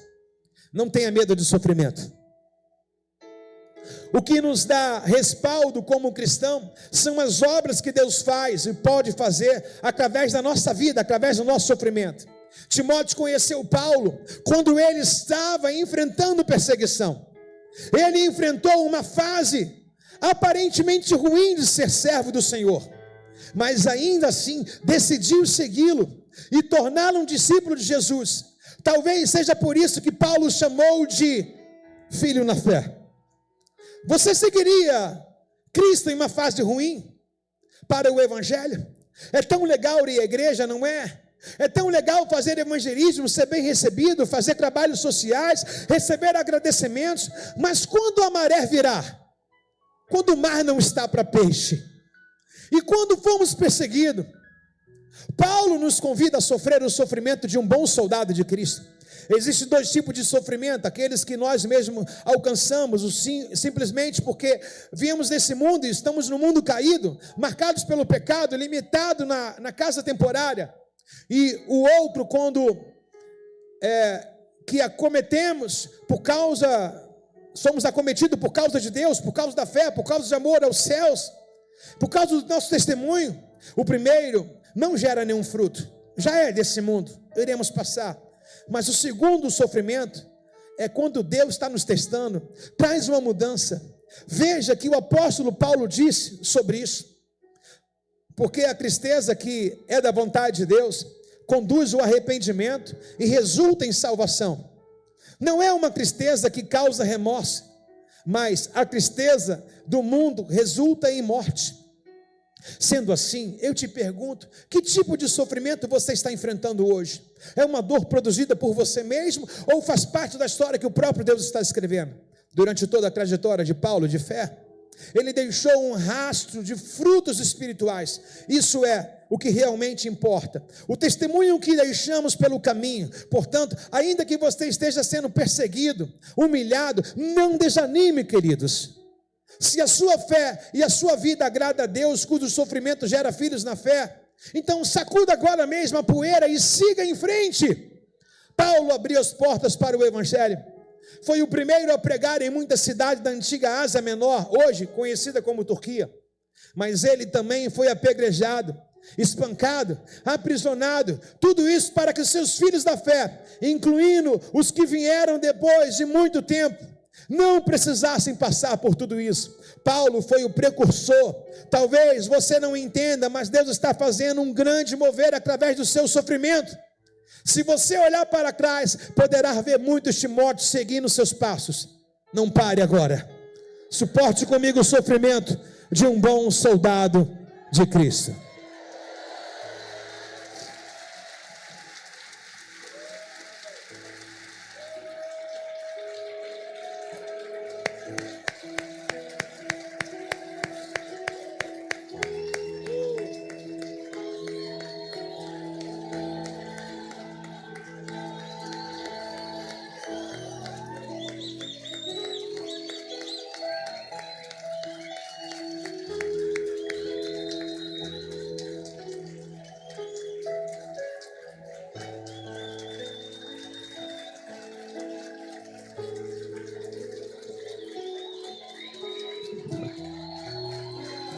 Uau!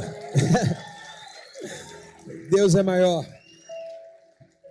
Nós temos uma plataforma de ganhar as pessoas, porque é uma igreja que abraça.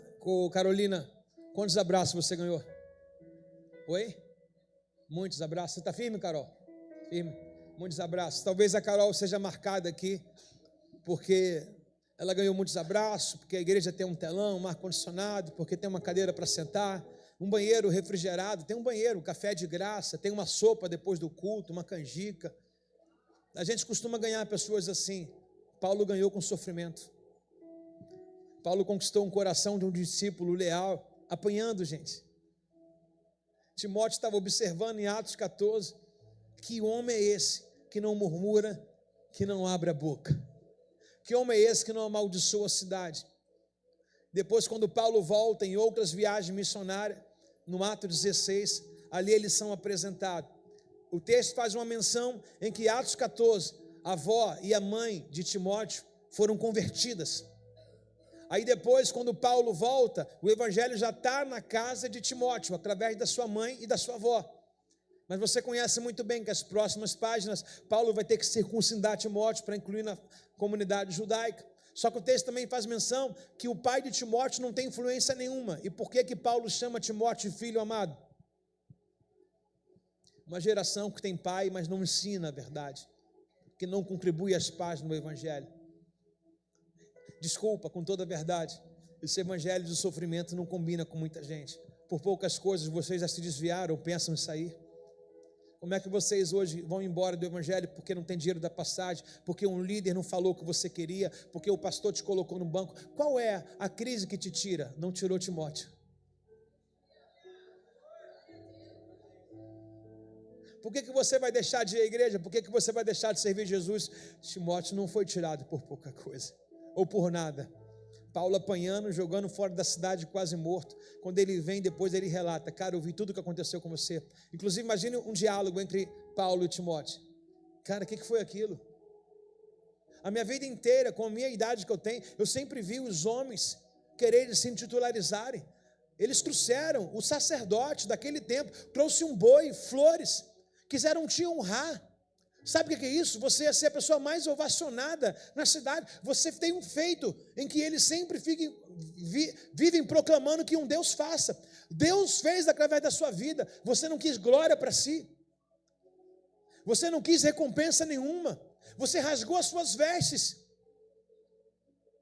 Você foi levado quase morto para fora da cidade. Imagina eles conversando em Atos 16.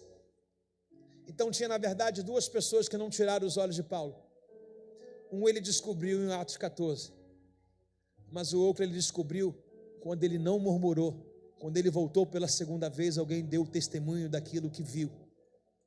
Existem pessoas que estão vendo o seu testemunho hoje, de evidência.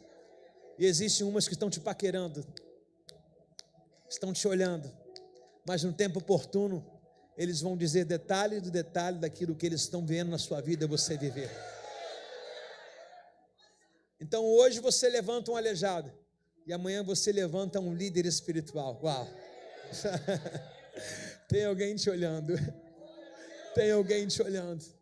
Tem alguém te observando. As leves e momentâneas tribulações que passamos hoje só produz filhos espirituais. Só produz filhos verdadeiros na fé. É muito fácil fazer alguém com conta paga. É muito fácil você fazer um discipulado. Ai, que discipulado bacana. Vamos lá, vou te pagar um café, vou te levar na churrascaria, na pizzaria, eu pago a conta. E quando não tem nenhum café para se tomarem? Como é que você faz para fazer um discípulo desempregado? Como é que faz para você formar um discípulo se você precisa ser discipulado? Como é que faz para você abençoar se você precisa ser abençoado? O evangelho nunca foi sobre nós. Paulo ele diz assim: o teu poder se aperfeiçoa na minha fraqueza. É chegado o tempo de Timóteo. Se nós sairmos daqui fortalecidos, enrijecidos por esse capítulo 1, o que vai ser da nossa igreja nos próximos dias, irmãos? Como nós seremos abençoados pelo Senhor nos próximos dias? É tempo de Timóteo. Cadê o óleo? Cadê o óleo? Me tragam óleo, por favor.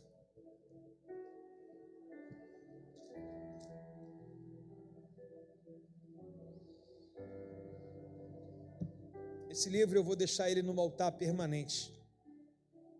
Eu vou deixar ele embaixo desse carpete. Ele estará aqui. Eu sei que a Bíblia, talvez você não tenha nada fora dela aqui, toda ela estaria escrita aqui. Em muitas páginas você vai achar a Bíblia. Esse livro é um presente que Deus deu para a gente. Isso é um clamor de discipulado. Você não vê o que o pastor pediu? 2 sessões. E resolveu não fazer para a igreja toda, só para a liderança. Meu irmão, se tiver uma liderança forte, a igreja é forte. A mesma coisa. Se tiver pais fortes, os filhos serão fortes. Pega o seu livro, por favor. Ore comigo, consagre comigo. Eu não sei se vou te importunar, se pedir para você sair daí, onde você está, para chegar até o altar. Ótimo. Baixinha. Está com um pezinho aí. Põe ele no altar. Se você está com um livro que você vai presentear alguém, ore também para que esse livro chegue até a mão dessa pessoa. Alguém comprou um livro aqui, alguém pegou um livro e levou para o presídio, irmão, para um traficante ler, irmãos. Como esse livro pode fazer dele? Lembra de Onésimo? Quem lembra de Onésimo aqui? Onésimo e Filemão. Paulo manda Filemão receber Onésimo, cara. A palavra se cumprindo do livro, irmãos. Foi comprado e levado para dentro do presídio, irmão, para dar a um traficante, alguém de grande patente. Não estou dizendo que ele é melhor nem pior, mas alguém de grande influência para eles lá, para a gente não. Já pensou esse cara convertido? De repente ele vai pregar numa igreja dizendo: esse livro aqui, mudou a minha vida. Sabe lá, irmãos? Levante aí, por favor. Cadê o óleo? Conseguiram, pastores? Onde? Obrigado, minha filha. Obrigado, irmão. Coisa rica. Vem cá, Bárbara. Deixa minha esposa vir aqui, gente. Vem aqui que eu te seguro aqui. Aleluia, magrinha. Quero ver tirar onda. Quero ver. Jesus, bota essa força lá em casa, Pai. Aleluia. Ih, Jesus, só foi eu falar.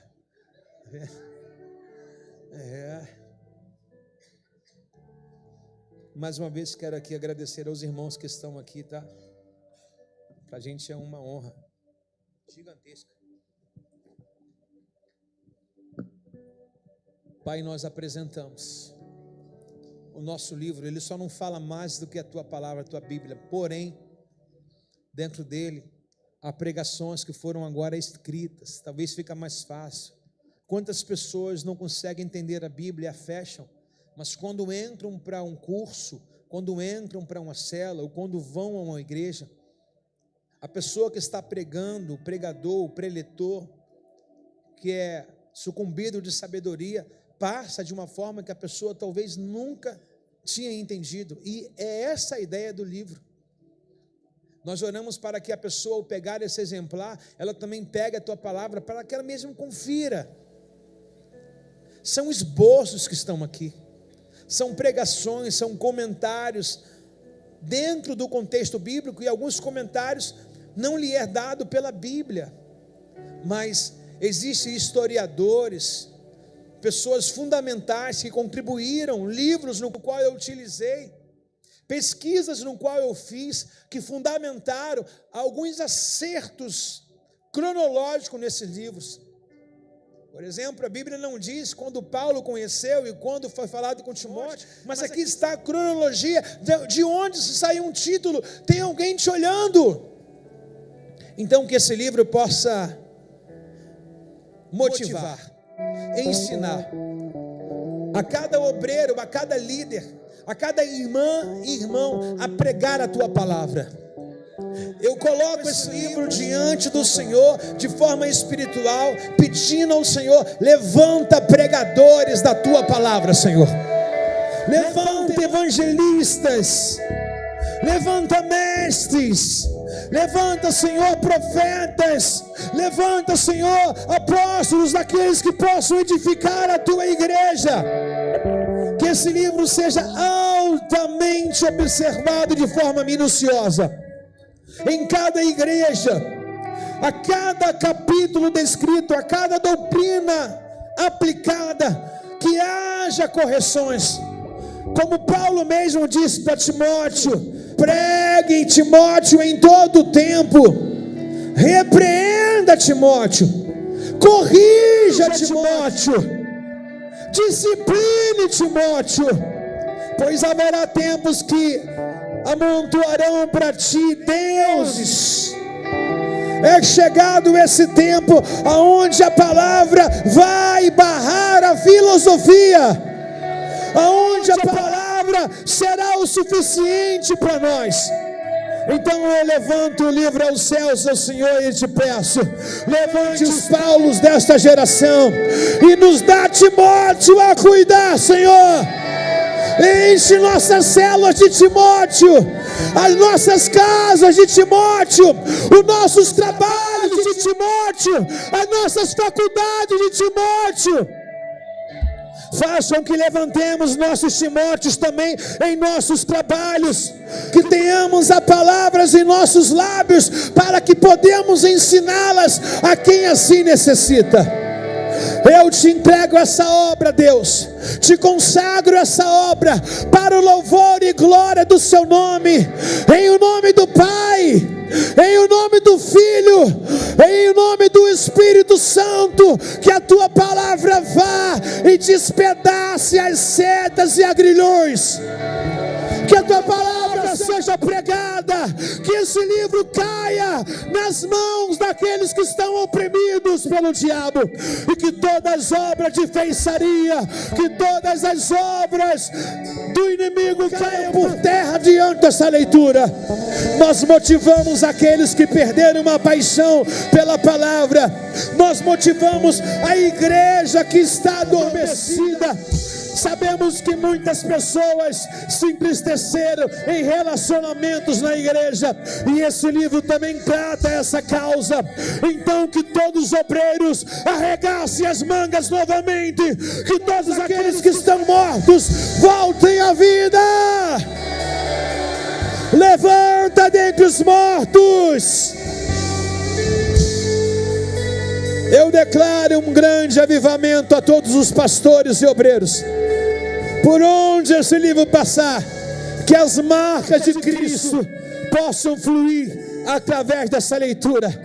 A cada capítulo uma experiência, a cada capítulo cura, a cada capítulo libertação, a cada capítulo transformação, para que o teu reino cresça de glória em glória, em o nome de Jesus.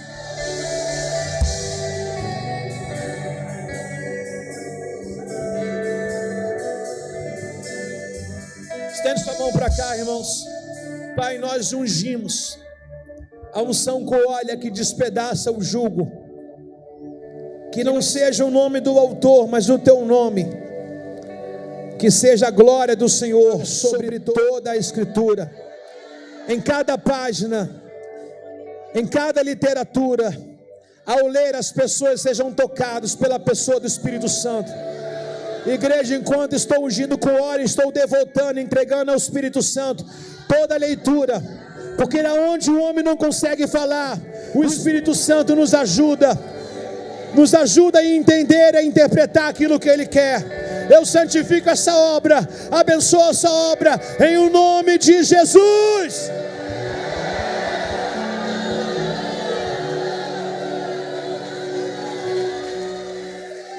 Um grande avivamento nos espera,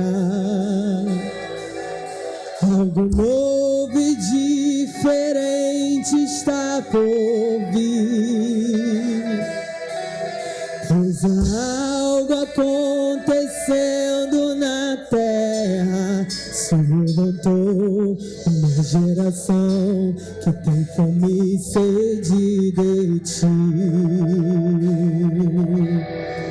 A mesma chama que avivou há 200 anos atrás, onde ela sobre nós faça arder uma vez mais, e os milagres do passado não vão ficar só na história, vão invadir nosso presente, acontecer aqui e agora, pois sabemos que tu não mudou, quem mudou fomos nós, mas o Senhor nos despertou e ouvimos sua voz dizendo: buscar-me-eis e me achareis, buscar-me-eis e me achareis, quando me buscar de todo o coração. Buscar-me-eis e me achareis, buscar-me-eis e me achareis, quando me buscar de todo o coração.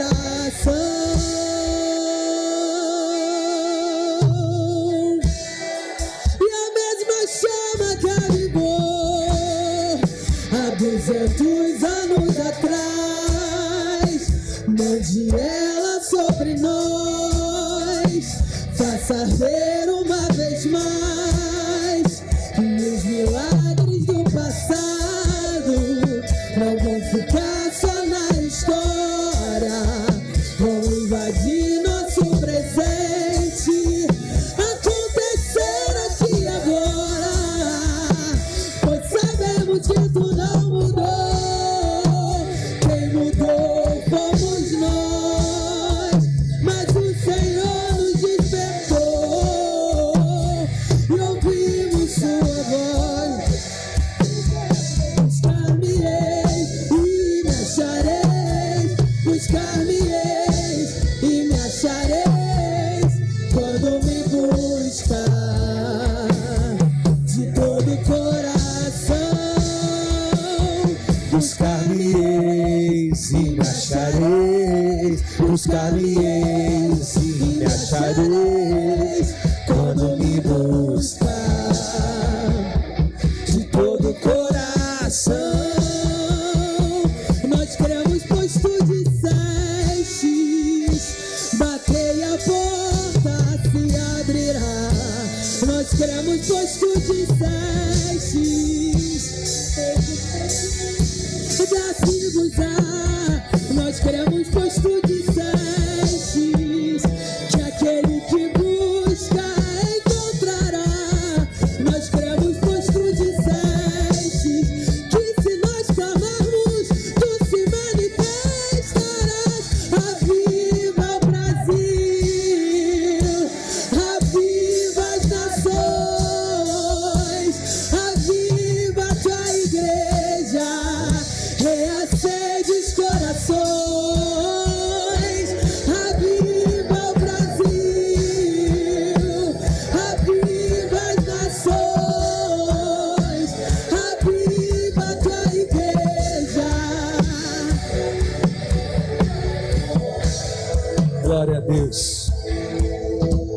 obrigado pela sua oração aí. Nós ungimos, apresentamos a propósito. Sabemos que existe uma colocação que quando a gente vai ler, a gente sempre dá sono, né? Não sei se você já entendeu.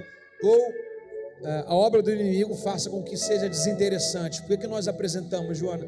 Para que a pessoa leia, o Espírito Santo mesmo conduza ela. Para que a leitura seja interessante. Para que o Espírito Santo traga as verdades, as revelações no qual está ali. Talvez você esteja aqui nessa noite e não tenha noção. Não temos como mensurar um livro desse na mão de um pastor motivado. Ou talvez desmotivado, mas que será motivado. Um livro desse numa igreja queira trabalhar com discipulado. Quantas pessoas a gente tem aqui, irmãos, que ainda se permitem ferir-se, né?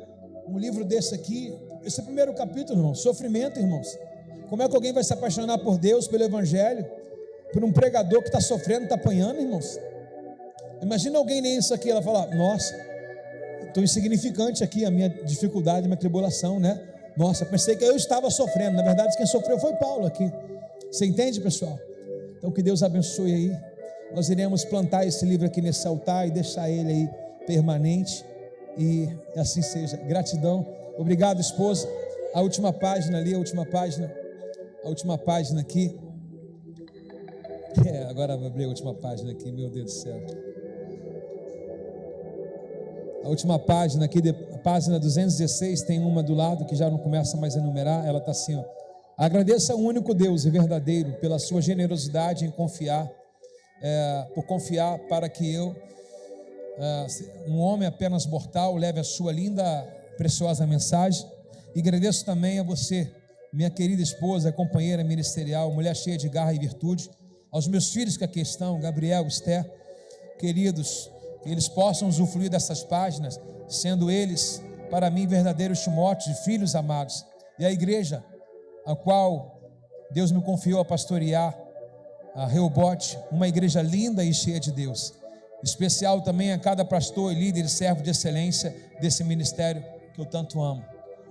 Deus abençoe. Coisa rica. Bom, irmãos, você sabe que esse negócio de autógrafo, foto, fica uma coisa muito para o outro lado. Vamos ser o mais básico possível. Estou com o meu pastor, então nada de essa coisa toda, sabe? Vamos dar um abraço, comemorar, nada dessa... Vou rasgar a roupa, viu? Então, por favor, nada de boi, nada de coroa, tá legal? Nada de Zeus, nem de Hermes em nossos meios, tá legal? E vamos terminar por aqui e estarei lá atrás aguardando a quem quiser lá essa noite. Ah, pessoal, tem essa camisa aqui, gente, ficou linda, não ficou? Não é brincadeira não, mas muito bonita, irmãos. Essa camisa foi feita uma pré-encomenda dela, só 200 camisas, para esse dia mesmo inaugural. Estou com vontade de fazer mais, ok? Eu não sei se vocês que já pagaram, se já pegaram lá. Amanda, me dá um sinal onde você está, ok? Não tem mais nenhuma disponível? Mas tem camisa disponível?